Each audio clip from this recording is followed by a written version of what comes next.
How do we choose the people we fall in love with? In the modern world, under the ideology of romanticism, you're meant above all to trust your feelings. Love is a mutual ecstasy at finding a beautiful person inside and out with a rare capacity to make us happy. The romantic attitude sounds warm and kind.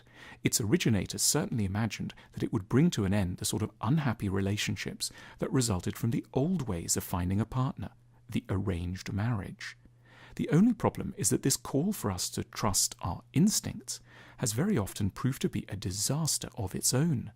Respecting the special feelings we get around certain people in nightclubs or train stations, parties or on websites, and that romanticism so ably celebrated in art, appears not to have led us to be any happier in our unions than a medieval couple shackled into marriage by two royal courts, keen to preserve the sovereignty of a slice of ancestral land.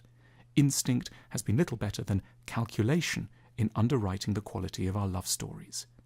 There's another school of thought, this one influenced by psychotherapy, which challenges the notion that trusting instinct invariably draws us to those who will make us happy. That's because the theory points out that we don't fall in love first and foremost with those who care for us in ideal ways.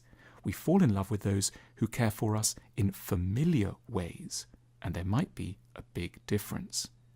Adult love is modelled on a template of love created in childhood and is likely to be entwined with a range of problematic attractions that militate in key ways against our chances of growth and happiness as adults.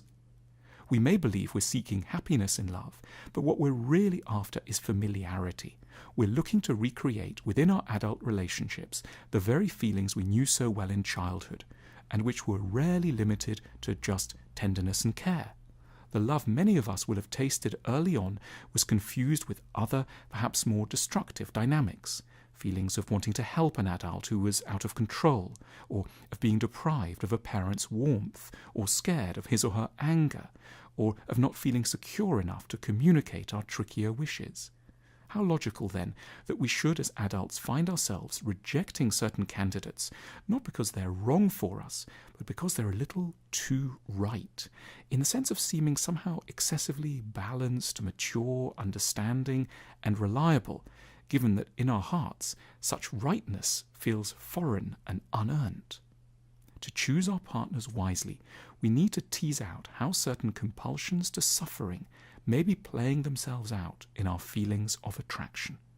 A useful starting place is to ask ourselves, perhaps in the company of a large sheet of paper, a pen, and a free afternoon, what sort of people in the abstract put us off, and what kinds excite us.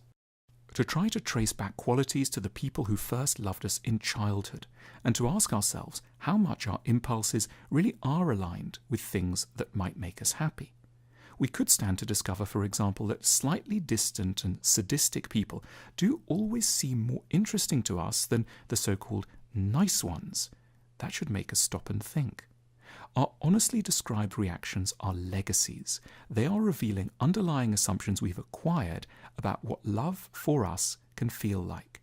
We may start to get a clearer picture that our vision of what we're looking for in another person might not be an especially good guide to our personal happiness.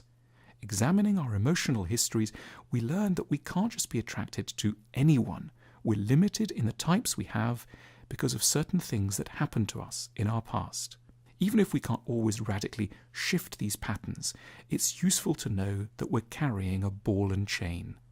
It can make us more careful of ourselves when we feel overwhelmed by a certainty that we've met the one after just a few minutes chatting at the bar, or when we're certain someone is just wrong or boring, even though objectively they do have a lot going for them.